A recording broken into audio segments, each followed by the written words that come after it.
Hello everyone, Sandra Madafferi here, and I hope everyone had a great weekend. We had a beautiful day here in Melbourne, and I wanted to just jump on and I decided that I would actually do my live video a little bit later today, just to see who jumps on at this time of night, and I'm hoping that we'll get a few people joining us.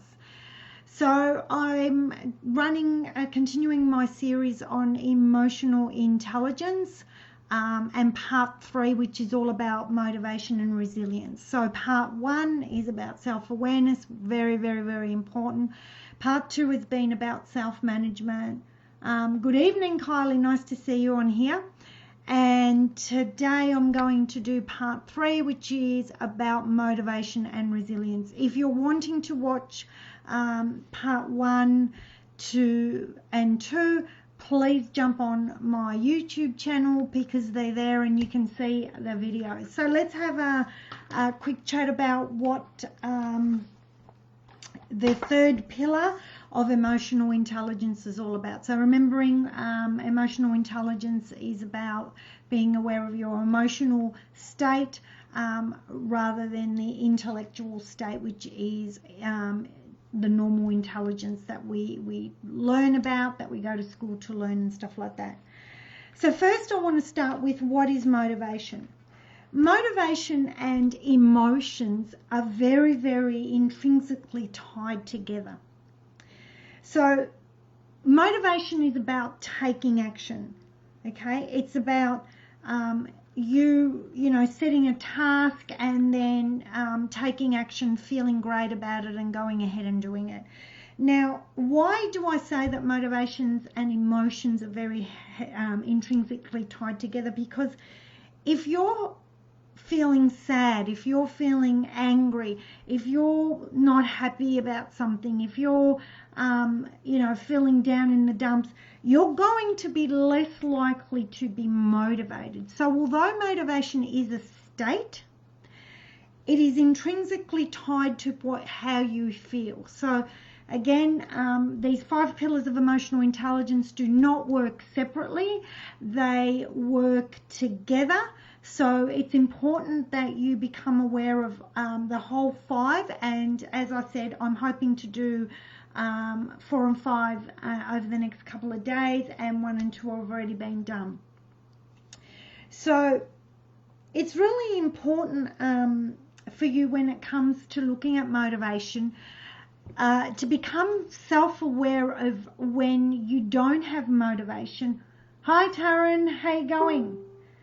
And to understand what it is, using, you know, the first pillar of emotional intelligence and becoming self-aware of what emotion is stopping you from getting motivated. That was and me today. How well timed. Always, Kylie. We're always in sync. I always talk about something that's affecting you. So that's, to me, that's what motivation is, okay? So what is resilience? Resilience is about for you to keep going even when things are tough.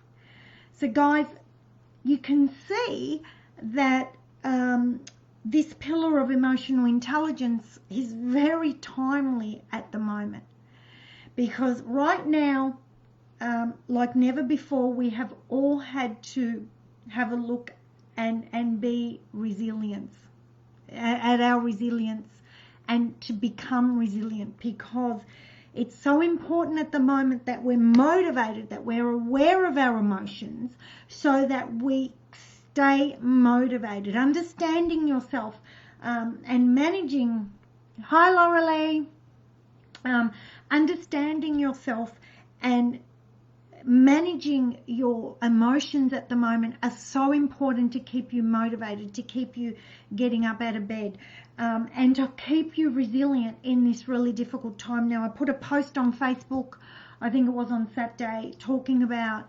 how, you know, I've woken up a few times this, you know, during these last weeks and thought, oh my God, I don't want to get out of bed, I don't want to get out of my pajamas. And there's lots of people talking about staying in pajamas, which is great, I do it too. But you really need to make sure that you're not staying in pajamas and you're not getting motivated to get out of your pajamas and go for a walk or something, you can go for a walk. I went for a walk today, which was really good. Move your body. I said that yesterday, to get you out of a state that you might be in, or an emotion, a really deeply grounded emotion that's really not working for you at the moment. So this is why this pillar is really, really important to understand, and it works so well with the other pillars that I've already done over the last couple of days.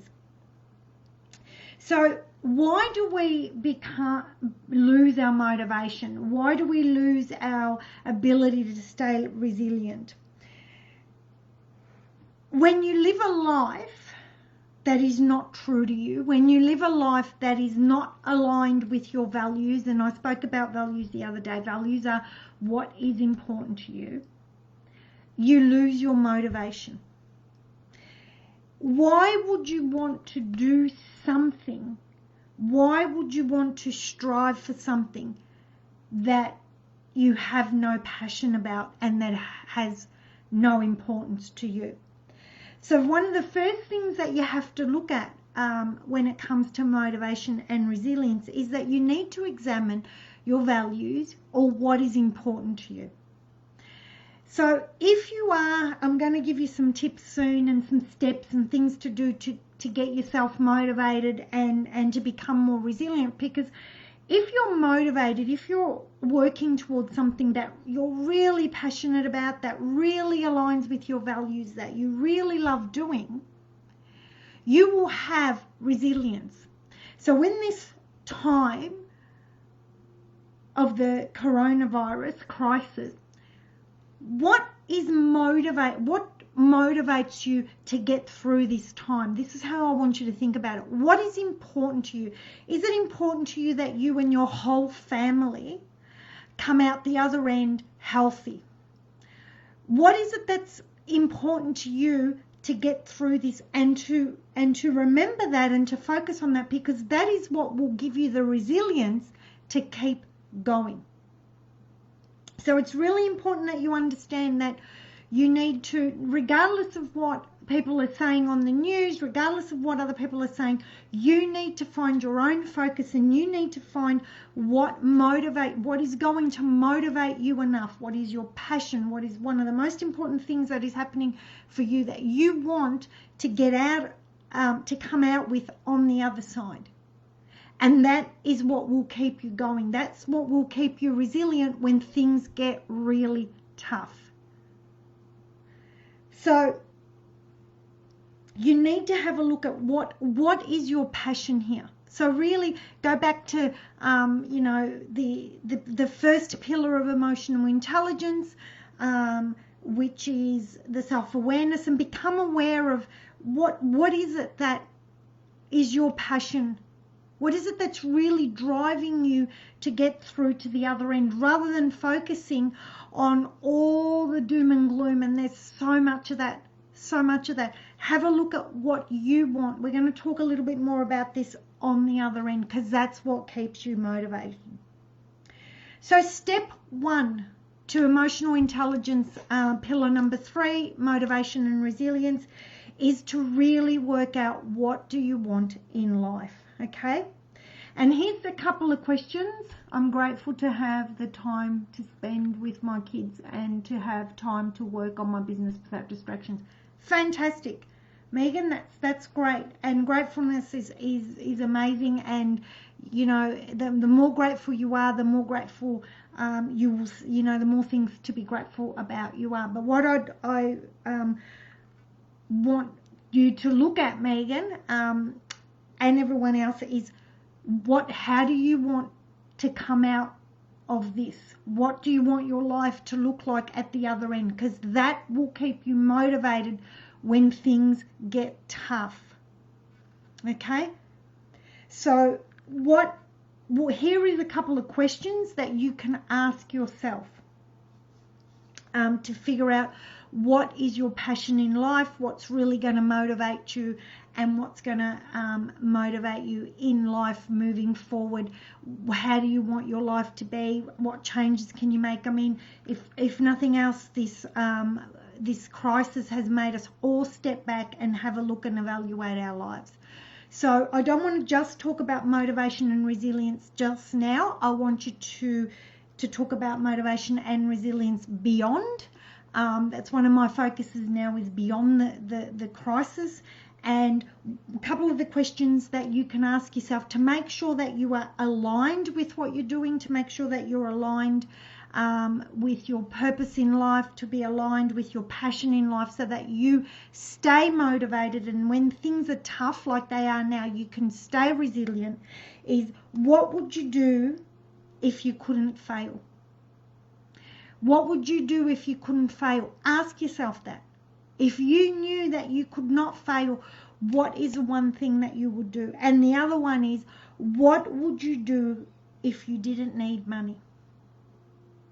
So this is how you find your why. And like I said, to stay motivated and to stay resilient in times of crisis, in trauma, when things are tough, is you need to find your why. You need to understand yourself enough that you're doing and living that why, and that will keep you going. Because often when I hear people say to me that they don't want to go to work, that they get up in the morning and they don't feel like they want to do anything, it's because they haven't found their why. And I find that usually these two questions will give you a bit of an understanding. Once you find your why, and remember, your why has to be something that is important to you. To you, not to anybody else. You know, I was talking to someone not long ago who went into a job that they absolutely hated because that's what her parents wanted her to do. So of course she had no motivation to go there. And of course when things got tough, it became even harder for her to get through the tough times because she was doing something that was not for her. Now, one of the things that you can do, guys, that will help you not only in this time but in time moving forward, is to create SMART goals. I'm not going to go through the SMART goals here. I've got a lot of other stuff where I talk about SMART goals. But one of the things in SMART goals that's really important is meaningful to you. You will not be motivated. Unconsciously, you will not have that motivation if you are not doing something that is meaningful for you and that is important to you, and that also does not have a values clash inside your unconscious mind. What do I mean by a values clash?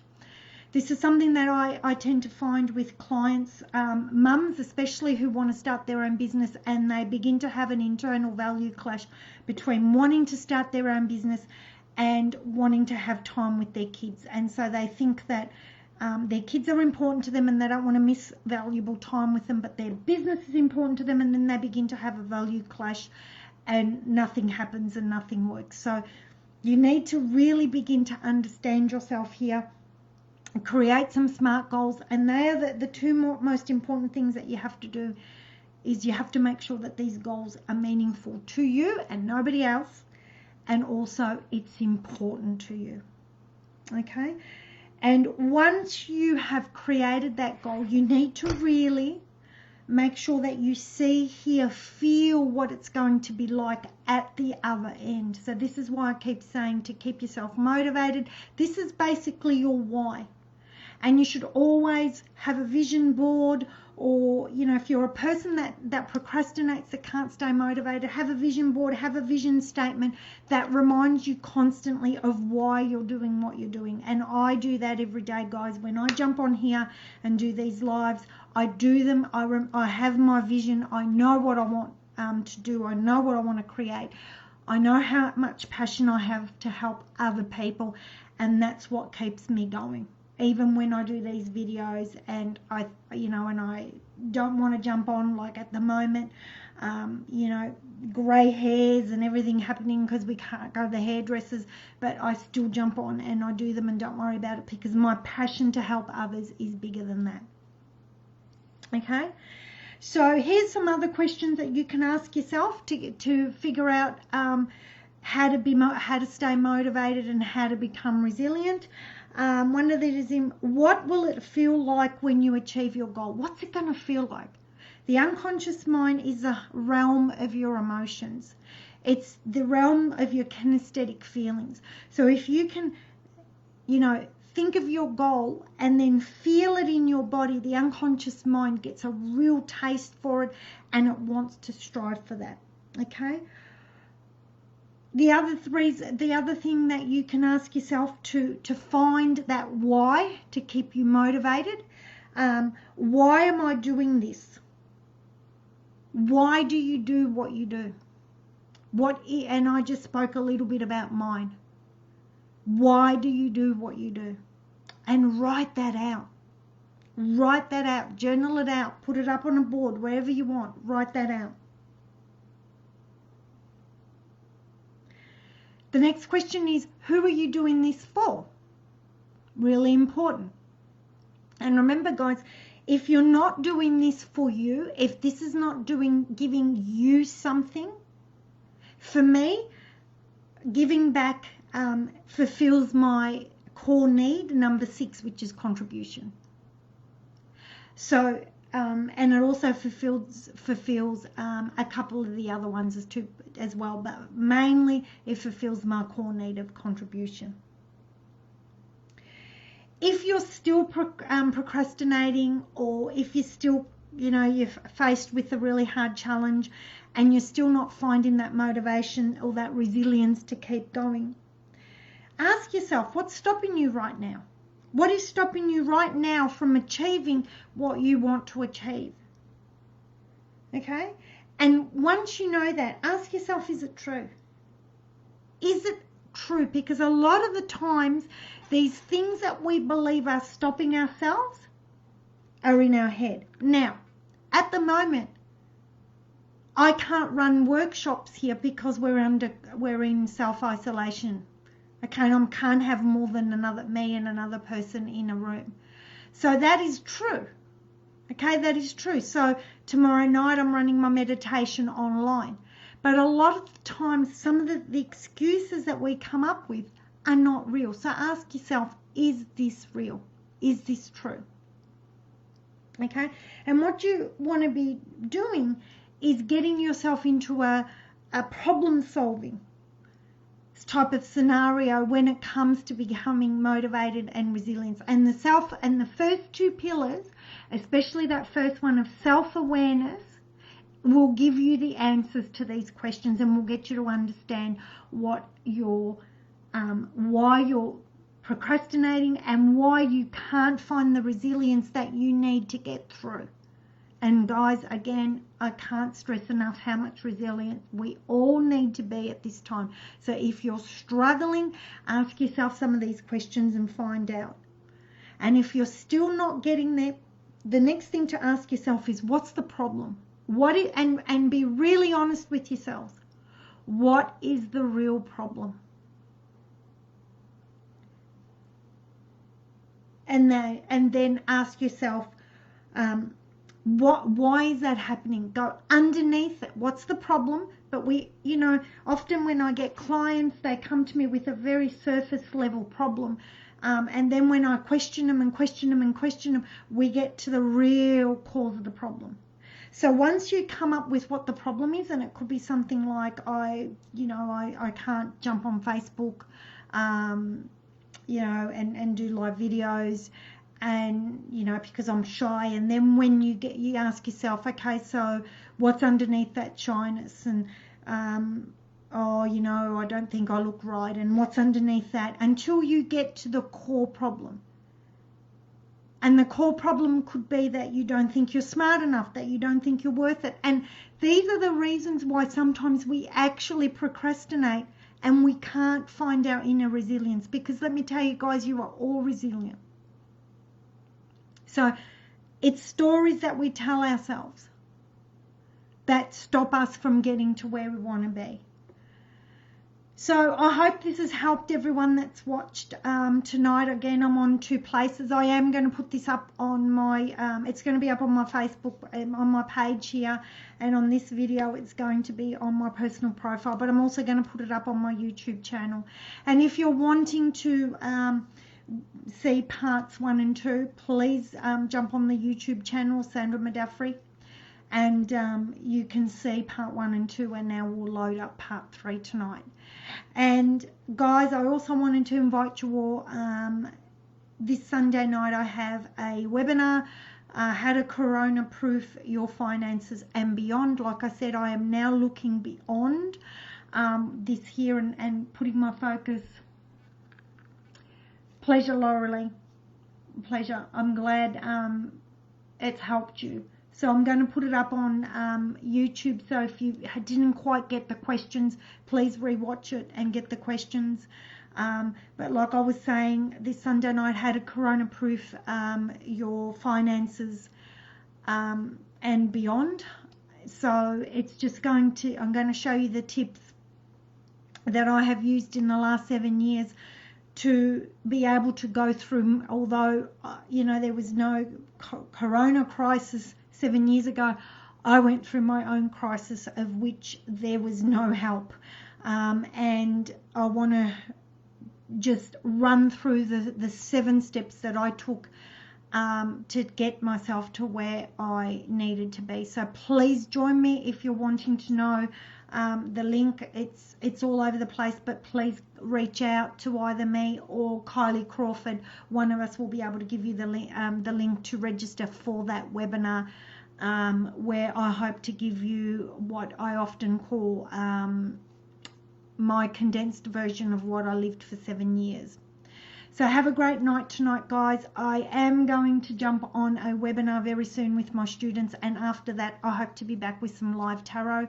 So bye for tonight, and I hope to see you all very soon. Thank you, guys. Bye.